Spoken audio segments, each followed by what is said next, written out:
Hello, everyone, and welcome back to another episode of The Banker Next Door. I am your host, Dr. Joe Berquist. Today, I wanted to talk to everybody about U.S. population growth. I found a great article on here that I just wanted to share that I think everyone will find very interesting. So I'm going to bring this up. So this is from S&P Capital IQ. Basically, this is called U.S. Population to Continue Aging, Household income growth to slow.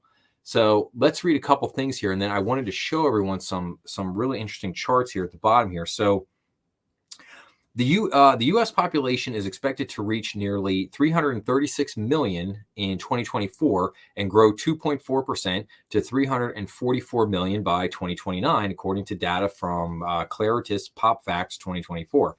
Projected demographics show that the number of people in the U.S. aged 65 or older will remain on an upward track. Median household income is also anticipated to continue increasing, albeit at a slower pace. The 65 and over population is predicted to increase 13.7% to 71 million in 2029 from 62 million in 2024.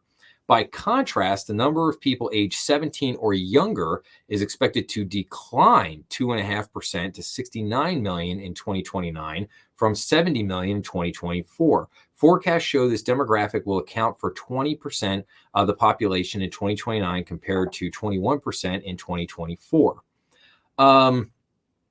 So what does that potentially mean? Well, if you look at some of the populations in, say, China, India, and then Japan. I think Japan's a great example. Japan's population is dramatically aging.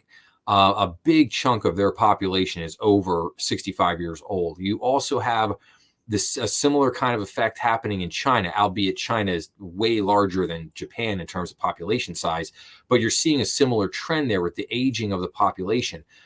Why does this become such a big thing when you have a larger group of citizens in that older demographic and you have a much smaller percentage in the younger demographic? Well, our entire society and economy is built on people basically aging out and then the next generation coming in.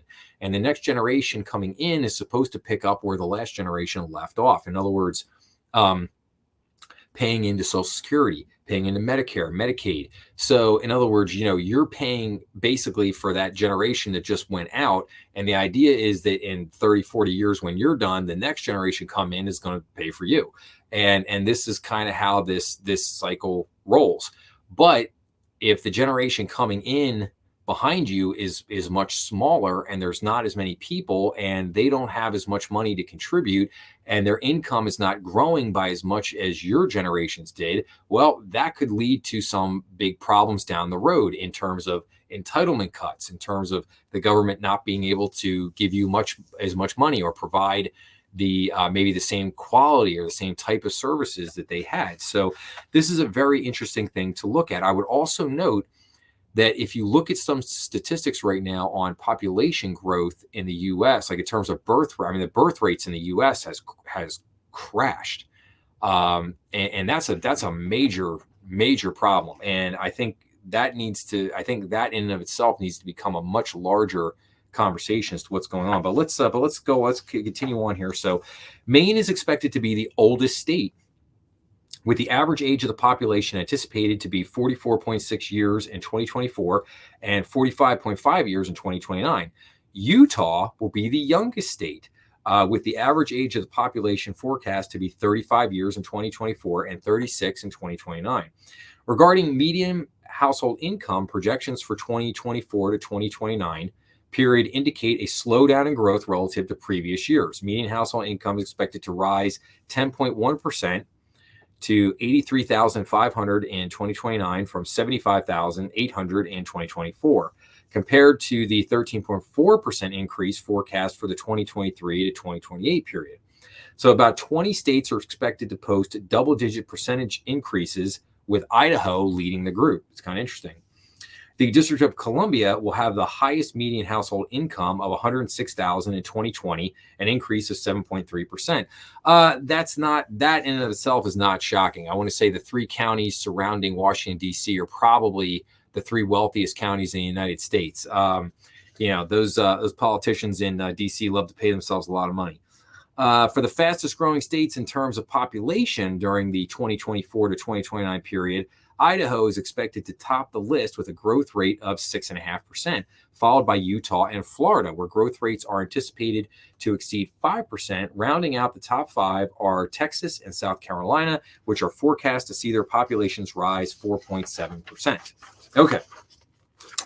Now let's get to these chart here at the bottom. So everybody can kind of take a look here. So you can see here what we were talking about. So you can see kind of population right now, and then 2024 right here, and then you see, and then median household income, and then you can see projected growth between that period, population growth, 2.4%, household in the millions, 2.7%, median household income, 10.12%, population count by age. So 2024, we could see that we have under 17, you have a 21%, 18 to 34 is about 23% of the population, 35 to 44 is about 13% of the population.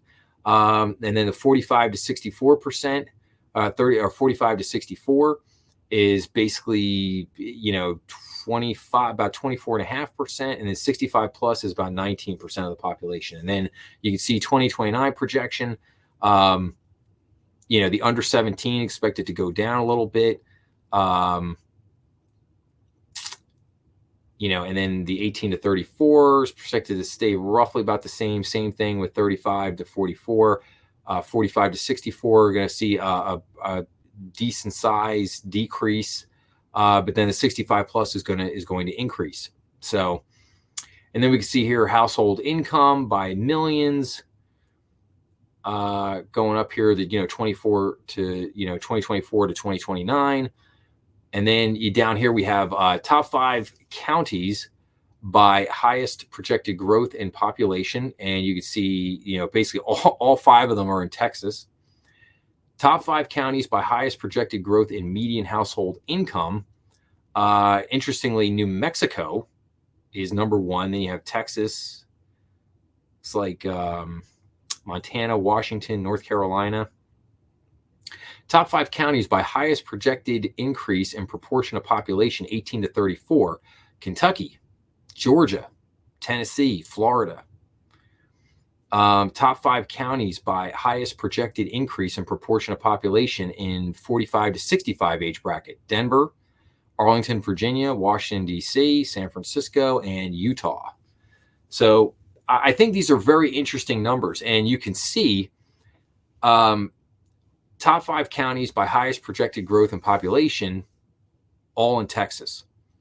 Top five counties by highest projected increase in proportion of population aged 18 to 34. Where are they? They're all in the South. They're all in Tennessee, Georgia, Kentucky, Florida. And then kind of the older, you can see the older populations in some of the probably areas that we're more familiar with. What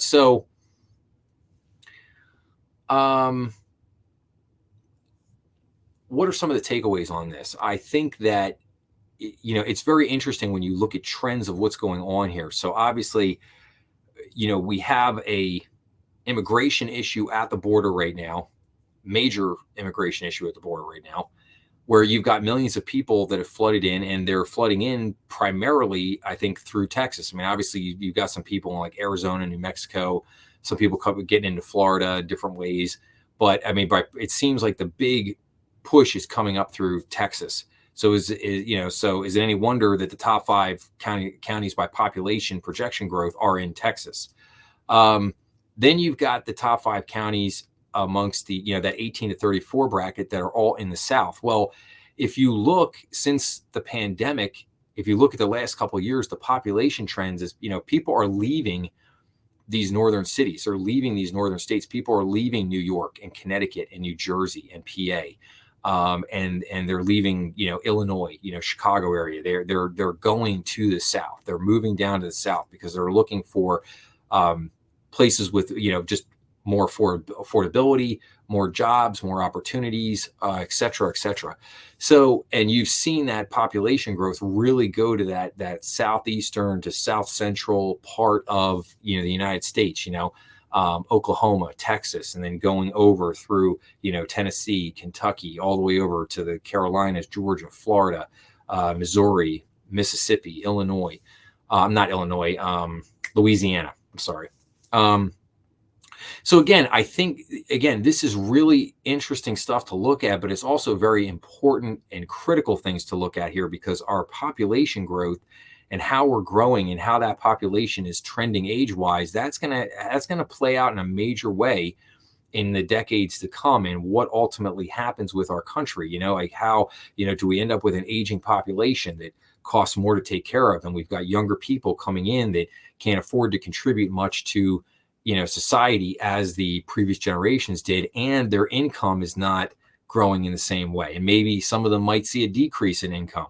So these are all things that just, these are things that we have to ponder and we have to think about as we continue to go forward here, and continue to look at everything. But I think there needs to become a more national discussion around our birth rate, our what's going on with families in terms of family unit creation, and how that is all playing out in our society, and what the government can do to kind of boost those things, and what individuals can do to boost those things. So just very important things to keep an eye on. I hope everybody found this interesting today. If you liked, please make sure to like and subscribe. That always helps the channel, and I will be back real soon with some more episodes. And so thanks a lot, and enjoy the rest of the day today. See you guys.